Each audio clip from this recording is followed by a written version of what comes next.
Assalamualaikum warahmatullahi wabarakatuh.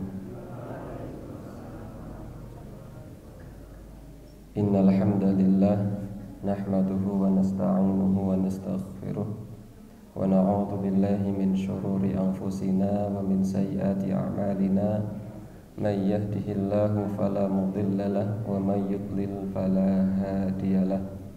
Ashhadu an la ilaha illallah wahdahu la syarika lah wa ashhadu anna Muhammadan abduhu wa rasuluh.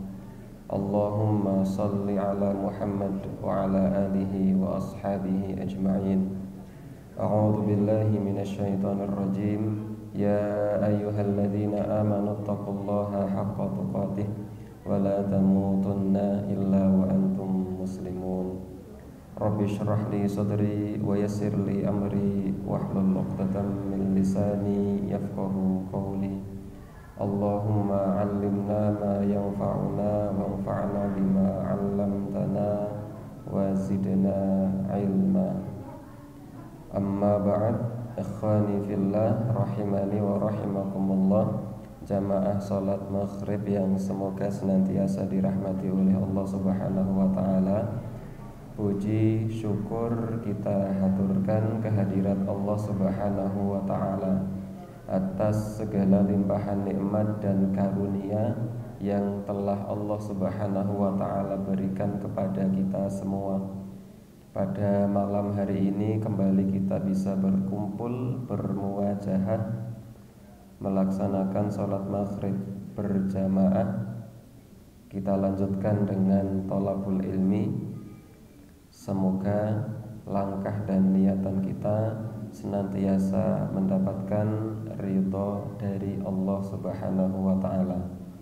Salawat beserta salam semoga senantiasa tercurahkan kepada panutan kita, teladan kita, Nabi Agung Muhammad sallallahu alaihi wasallam, keluarganya, sahabat-sahabatnya, para tabi'in, tabi'ut tabi'in, dan seluruh umatnya yang istiqomah menjalankan agama Islam sampai hari kiamat. Dan semoga Allah Subhanahu wa ta'ala menggolongkan kita semua termasuk umat beliau yang istiqomah untuk berpegang kepada ajaran agama Islam. Ikhwani fillah rahimani wa rahimakumullah. Selapan yang lalu kita telah membahas tentang al-kibru, dosa besar, yaitu sombong. Malam hari ini kita masuk pada dosa besar selanjutnya, qadful muhsanati, menuduh perempuan-perempuan baik melakukan zina. Ini yang kemudian oleh para ulama sering diistilahkan dengan qadhaf. Qadhaf, menuduh perempuan baik dituduh melakukan zina. Allah Subhanahu wa ta'ala berfirman, innal ladzina yarmunal muhsanatil ghafilatil mu'minati lu'inu fid dunya wal akhirati walahum adzabun adzim. Ini Allah Subhanahu wa ta'ala sebutkan dalam surat An-Nur ayat yang ke-23. Innal ladzina, sesungguhnya orang-orang yang yarmunal muhsanati, menuduh perempuan-perempuan yang baik, al-ghafilati, yang tidak melakukan zina, al-mu'minati, yang dia adalah perempuan mukminah. Orang-orang yang menuduh perempuan-perempuan mukmin yang baik, dia tidak melakukan perbuatan zina, menuduh mereka dengan zina, lu'inu, maka mereka ini adalah orang-orang yang dilaknat fid dunya wal akhirah, baik di dunia maupun di akhirat. Walahum adzabun azim, dan bagi orang-orang yang menuduh itu, bagi mereka azab yang besar. Allah Subhanahu wa taala menjelaskan dalam ayat ini bahwa orang-orang yang kemudian menuduh perempuan yang baik dituduh dengan perbuatan zina, maka orang yang menuduh tersebut Allah Subhanahu wa taala laknat mereka, laknat dunia dan laknat akhirat, dan bagi mereka adalah azab yang besar. Syekh As-Sa'di dalam tafsir beliau, tafsir As-Sa'di, beliau menjelaskan bahwa tidaklah ada satu dosa yang dosa itu dilaknat oleh Allah Subhanahu wa taala, melainkan dosa itu adalah dosa besar. Tidaklah ada satu dosa yang dosa itu kok pelakunya dilaknat oleh Allah Subhanahu wa taala, melainkan pasti dosa itu adalah dosa besar. Maka Syekh Abdurrahman bin Nasir As-Sa'di beliau menjelaskan bahwa di antara ciri-ciri dosa itu kemudian adalah dosa besar, maka ada laknat dari Allah Subhanahu wa taala. Bahkan di sini laknatnya tidak tanggung-tanggung. Kata Allah, niki lu'inu fid dunya wal akhirah. Mereka itu dilaknat di dunia dan akhirat. Andai kemudian Allah Subhanahu wa taala melaknat pelakunya di dunia, itu dosa besar. Andai Allah Subhanahu wa taala melaknat pelakunya hanya di akhirat, itu pun dosa besar. Apalagi Allah Subhanahu wa taala melaknat pelakunya baik di dunia maupun di akhirat.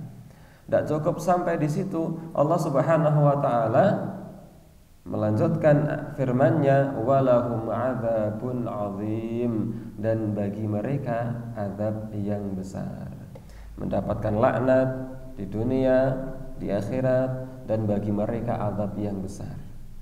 Laknat itu apa? Laknat itu dihindarkan dari rahmat Allah, itu laknat. Sementara senantiasa setiap hari berkali-kali kita mendoakan orang mukmin yang lain dengan doa assalamualaikum wa rahmatullahi wa barakatuhu.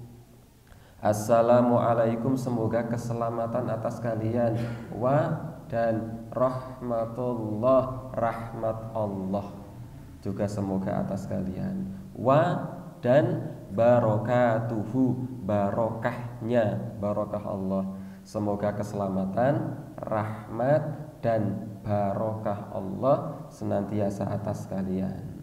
Senantiasa kita mendoakan untuk diri kita dan untuk saudara-saudara kita dengan doa rahmat, tetapi Allah Subhanahu wa taala menjauhkan mereka dari rahmat. Doa yang senantiasa dipanjatkan setiap hari itu seolah-olah tidak ada maknanya. Doa keselamatan, salam yang selalu dibaca dan dipanjatkan itu seolah-olah tidak ada manfaatnya. Kenapa? Karena akhirnya Allah Subhanahu wa taala menjauhkan dia dari rahmat dengan Allah Subhanahu wa taala melaknat mereka lantaran mereka kemudian menuduh perempuan mukmin dia tidak berzina, dia menjaga kehormatannya, kok dituduh dengan tuduhan zina. Maka hati-hati kemudian ketika kita mengatakan mungkin sedang marah dengan tetangga, mungkin sedang marah dengan teman, mungkin sedang marah dengan yang lain, kemudian kita melontarkan kata-kata fitnah, tuduhan-tuduhan yang mengarah kepada zina, itu tidak boleh. Oh, sampeyan pancen pelacur. Nah, misalnya, padahal enggak, ini sesuatu yang sangat-sangat dilarang oleh Allah Subhanahu wa taala. Allah Subhanahu wa taala juga berfirman, wa qala ta'ala walladzina yarmunal muhsanati, dan orang-orang yang kemudian menuduh perempuan-perempuan baik ini dengan tuduhan-tuduhan zina, namanya qadzaf.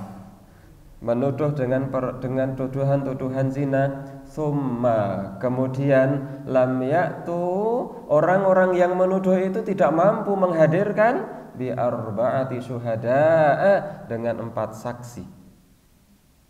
Menuduh perempuan berzina, yang menuduh itu tidak mampu menghadirkan saksi sebanyak 4. Di sini Allah Subhanahu wa taala berfirman, fajliduhum, cambuk mereka. Tsamanina jaldah, dengan 80 kali cambukan. Ini had, hukuman bagi orang-orang yang kemudian menuduh perempuan-perempuan baik melakukan zina, dituduh dengan zina, padahal dia baik, dia tidak zina, tapi dituduh pezina, dituduh berzina, dituduh melacur, dituduh sebagai kupu-kupu bengi malam, dituduh padahal nggak ada bukti, hanya prasangka-prasangka. Ini tidak benar. Bahkan para ulama menjelaskan bahwa andai dia melihat orang yang berzina dan dia kemudian mampu menghadirkan 4 orang saksi, maka keempat-empatnya harus benar-benar melihat zinanya. Jadi ketika kemudian zaman dulu, ketika kemudian masih tegak syariat Islam, hukuman-hukuman Islam ditegakkan pada zaman itu, maka orang-orang yang kemudian melapor bahwa dia melihat A, B melakukan zina, maka betul-betul yang melapor ini harus mendatangkan saksi.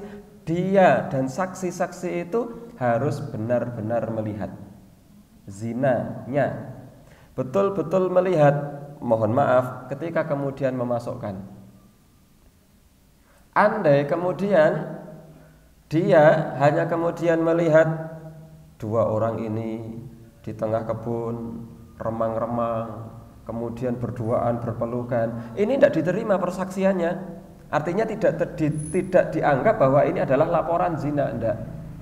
Ketika kemudian dia lapor bahwa dia berzina, bahwa 2 orang berzina, betul-betul dia harus melihat secara langsung dengan mata kepalanya bahwa laki-lakinya betul-betul, mohon maaf, memasukkan. Kalau hanya berduaan, rangkulan, ya mereka dosa. Tetapi ini belum bisa sebagai laporan perzinaan. Maka orang-orang yang kemudian menuduh perempuan berzina dan dia tidak bisa menghadirkan 4 orang saksi, maka pukul mereka, cambuk mereka dengan 40 kali dera, 40 kali cambukan. Menunjukkan bahwasanya kemudian syariat Islam itu mengagungkan betul kehormatan seorang mukmin, menunjukkan bahwa syariat Islam itu betul-betul memperhatikan kehormatan seorang mukmin. Oleh karena itu haram bagi seorang mukmin untuk bermudah-mudah mengatakan bahwa orang tersebut melakukan zina. Kalau kemudian hanya menemukan sedang berduaan, nah ini tidak bisa dikategorikan zina. Oleh karena itu ini yang kemudian diingatkan oleh Allah Subhanahu wa taala kepada kita semua dalam rangka menjaga kehormatan seorang mukmin dan mukminah. Rasulullah sallallahu alaihi wasallam bersabda, "Ijtanibus sab'al mubiqat." Jauhilah 7 dosa yang membinasakan. Fadzakara minha, Rasulullah sallallahu alaihi wasallam menyebutkan di antaranya qadfal muhsanatil ghafilatil mu'minat, menuduh perempuan baik mukmin melakukan zina. Ini dosa yang membinasakan seseorang. Rasulullah sallallahu alaihi wasallam bersabda, al-muslimu man salimal muslimuna min lisanihi wa yadihi. Seorang muslim itu yang dikatakan sebagai orang muslim adalah di mana orang lain selamat dari lisan dan tangannya. Orang muslim adalah orang-orang muslim lain itu selamat dari lisan dan tangannya, tidak menuduh, tidak memfitnah dan seterusnya. Wa qala sallallahu alaihi wasallam, Rasulullah sallallahu alaihi wasallam bersabda li Mu'adz kepada Mu'adz bin Jabal, "Sakilatka ummuka, ibumu kehilangan kamu." Kata-kata ini adalah ungkapan dalam tradisi Arab untuk menunjukkan sesuatu kekagetan dan keheranan. Ini sebenarnya tidak bisa kita terjemahkan secara harfiah. Kalau terjemahkan secara harfiah itu artinya sakilatka ummuka, ibumu kehilangan kamu.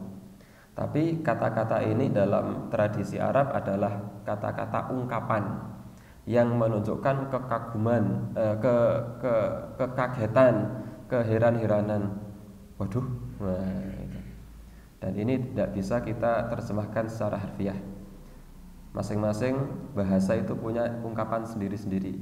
Contoh, dalam bahasa Indonesia, kalau mengungkapkan sesuatu yang sangat membingungkan dan memusingkan, itu orang akan bilang pusing 7 keliling. Tidak berarti orang itu betul-betul berkeliling sebanyak 7 kali. Tidak, itu hanya ungkapan saja. Maka sakilatka ummuka, ibumu kehilangan kamu.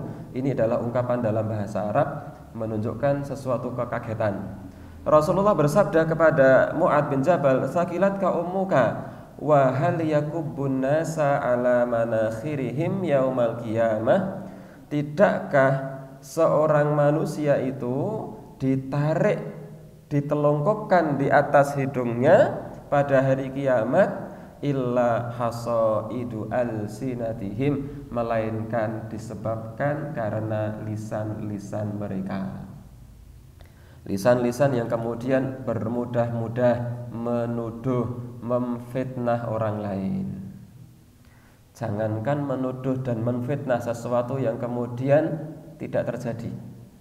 Namanya menuduh dan memfitnah itu sesuatu yang tidak terjadi.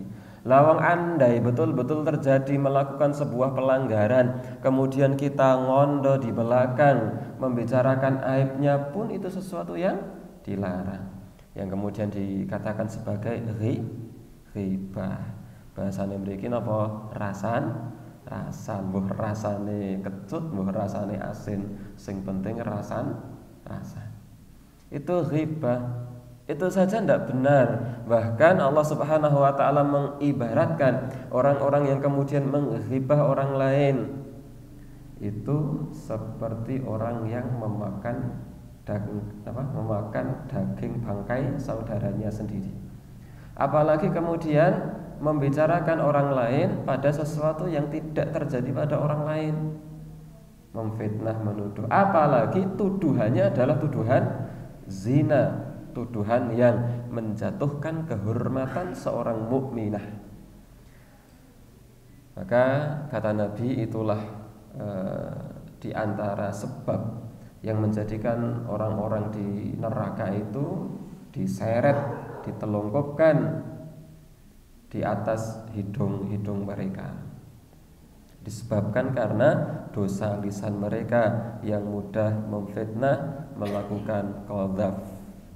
Wa qala Allah Ta'ala, dan firman Allah Subhanahu wa taala, walladzina yu'dzunal mu'minina wal mu'minati, dan orang-orang yang menyakiti orang-orang mukmin dan orang-orang mukminah. Biar besar. Dan orang-orang yang menyakiti orang-orang mukminin dan orang-orang mukminah bighairi maktasabu, tanpa ada sesuatu yang dilakukan oleh orang mukmin dan mukminah itu. Menyakiti seorang mukmin dengan lisannya, menuduhnya, padahal orang mukmin itu tidak melakukan apa yang dituduhkan, faqad ihtamalu buhtana, maka sungguh dia telah memikul kebohongan, wa itsman, dan dosa mubina, yang nyata. Rasulullah sallallahu alaihi wasallam bersabda, man qadhafa mamlukahu bizzina, siapa orangnya yang menuduh budaknya melakukan zina, padahal budaknya. Dia tuduh dengan tuduhan zina, uqima alaihil hadd yaumal qiyamah. Pada hari kiamat nanti orang yang menuduh budaknya melakukan zina akan ditegakkan hukuman atasnya, illa kecuali yakun kama qal, kecuali budak tersebut betul-betul melakukan zina. Muttafaqun alaih. Amma man qadhafa ummal mu'minin, adapun orang-orang yang kemudian sampai berani memfitnah, menuduh zina terhadap ummul mukminin Aisyah radhiyallahu anha, ba'da, setelah nuzuli bara'atiha, setelah turun ayat tentang terlepasnya Aisyah radhiyallahu anhu dari tuduhan itu, minas samai, yang ayat itu turun dari langit, fahuwa kafirun, maka dia adalah orang yang kafir, mukdzibun lil Qur'ani, dia telah mendustakan Al-Qur'an, fayuqtal, maka hukumannya adalah dibunuh. Ini bagi orang yang menuduh Aisyah radhiyallahu anha melakukan zina. Menuduh orang lain dengan tuduhan, memfitnah orang lain dengan sebuah fitnah yang bukan zina itu dosa. Menuduh perempuan mukminah yang tidak melakukan zina kok dituduh dengan zina, lebih dosa lagi. Dan lebih dosa lagi apabila perempuan yang dituduh berzina itu adalah Aisyah radhiyallahu anha. Ini bermula dari kisah yang oleh para ulama dikenal dengan hadithul ifki. Hadis ifk.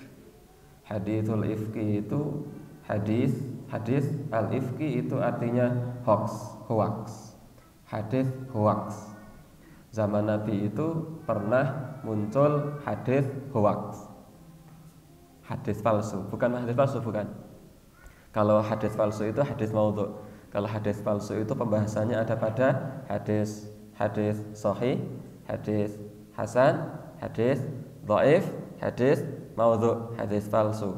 Tetapi maksud hadis hoax di sini adalah hadis yang menceritakan tentang berita hoax yang terjadi pada masa Nabi. Itu namanya hadithul ifki. Hadis yang dalam hadis ini, hadisnya sahih, hadis yang menceritakan tentang peristiwa hoax, hadis yang menceritakan tentang berita burung, berita bohong. Namanya hadithul ifki.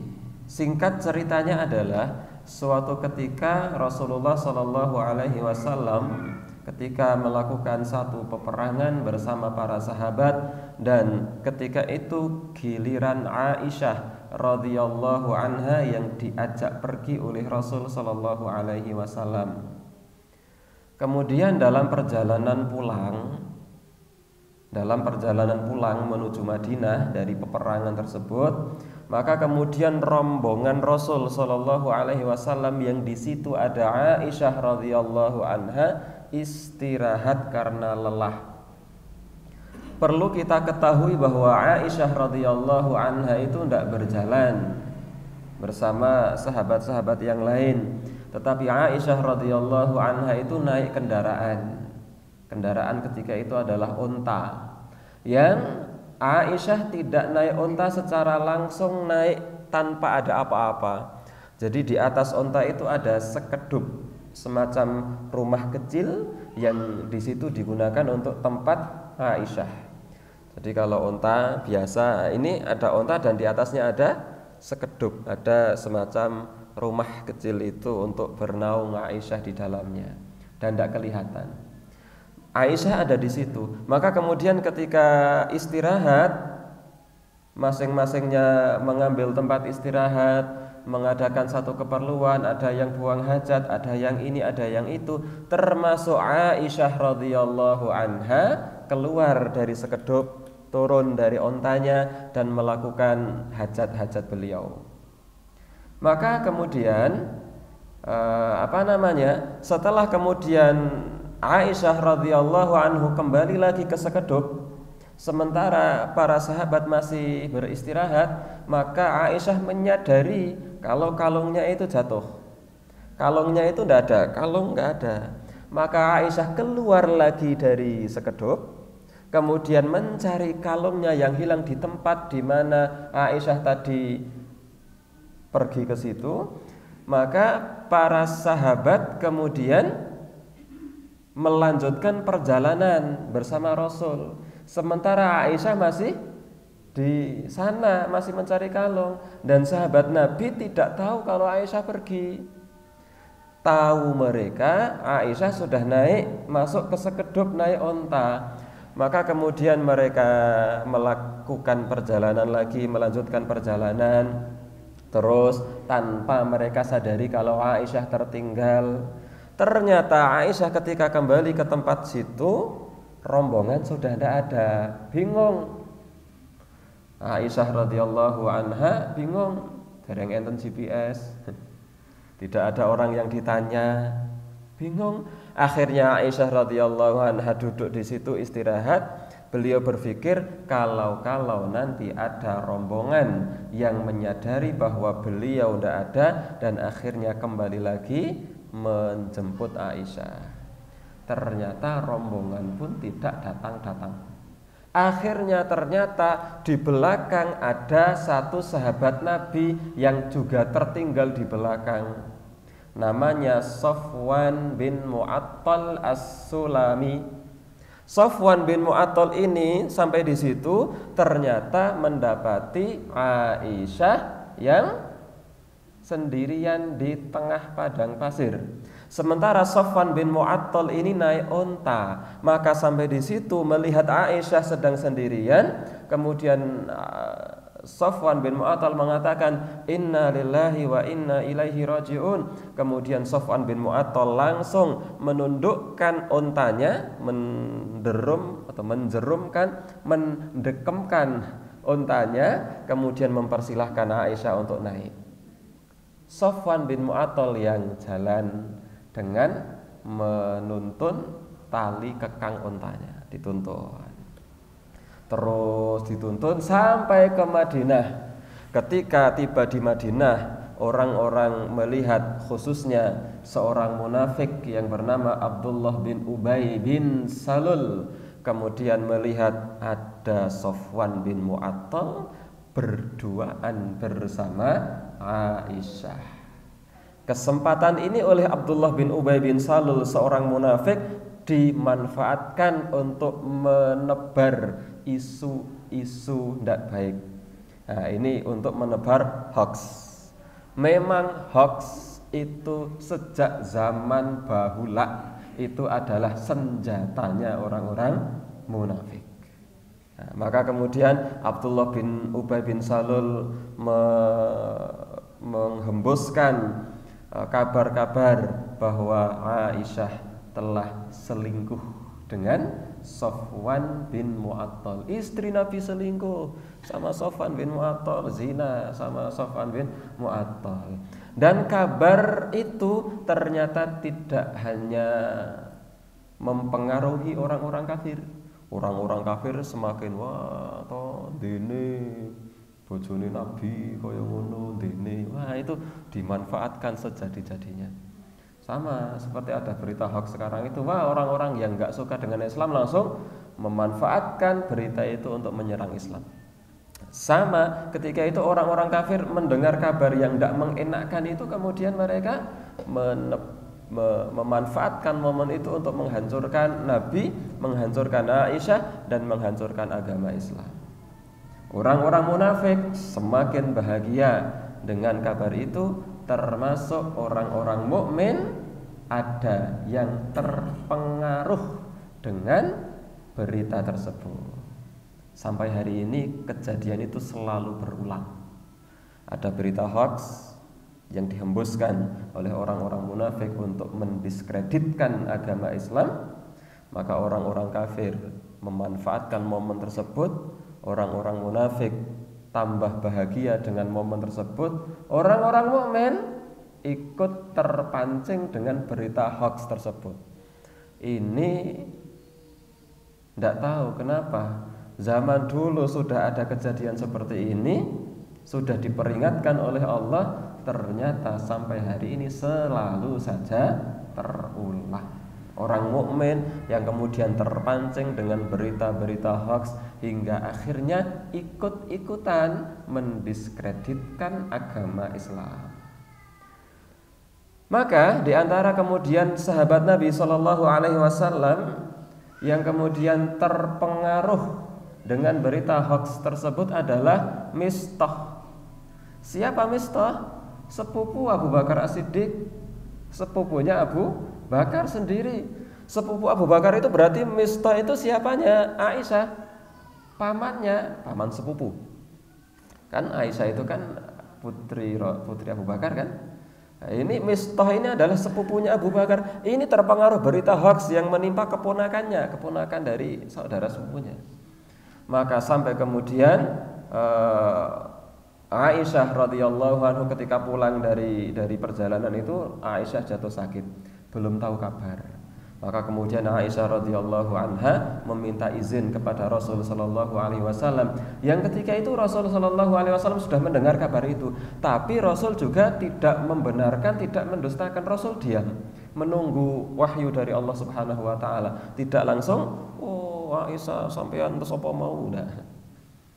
Aisyah, Rasul diam. Maka Aisyah dalam keadaan sakitnya meminta izin kepada Rasul sallallahu alaihi wasallam, "Wahai Rasulullah, izinkan aku selama aku sakit saya tinggal di rumah bapakku, yaitu Abu Bakar As-Siddiq." Di rumah bapaknya lah, di rumah Abu Bakar As-Siddiq, Aisyah mendengar kabar tersebut. Ternyata kabarnya sudah meluas se-Madinah. Ini berita yang sedang viral ketika itu adalah Aisyah selingkuh dengan sahabat Nabi bernama Safwan bin Mu'attal. Wah, viral. Saya tidak bisa membayangkan seandainya ketika itu sudah ada Facebook, Instagram, YouTube. Ini sak donya agama Islam sedang ditembak dari segala macam arah. Istri dari panutan umat sedunia selingkuh. Wah, ini kan sesuatu yang gak mengenakkan. Maka semadinah itu sedang, setiap sudut kota Madinah, kalau ada orang bicara mesti sedang membicarakan Aisyah selingkuh dengan Safwan. Akhirnya kemudian Aisyah merasa sakit sekali mendengarkan kabar itu, sesuatu yang sama sekali tidak dilakukan oleh Aisyah.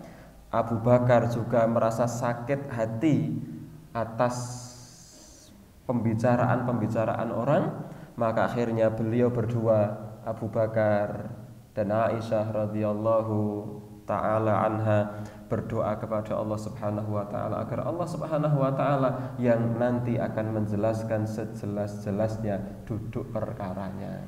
Sampai kemudian Allah subhanahu wa ta'ala itu ada 1 bulan, betul, namun 1 hari, 2 hari, 3 hari, 4 hari, 5 hari, enggak. Kalau di media sosial kan viral itu 2 minggu selesai. Cobi patosima wan sing viral sanino. 2 yang viral, kasus pembunuhan itu kali kasus pesulap ijo. Ya sing viral. Nah niku paling bertahan berapa saja. Ketika orang sudah bosan, hilang. Ini 1 bulan lebih viral, kejadian berita itu menyebar di mana-mana. Akhirnya kemudian Abu Bakar As-Siddiq radhiyallahu anhu, Aisyah radhiyallahu anha kemudian berdoa kepada Allah Subhanahu wa taala agar Allah Subhanahu wa taala yang menerangkan dengan terang seterang-terangnya bagaimana duduk persoalan yang sebenarnya.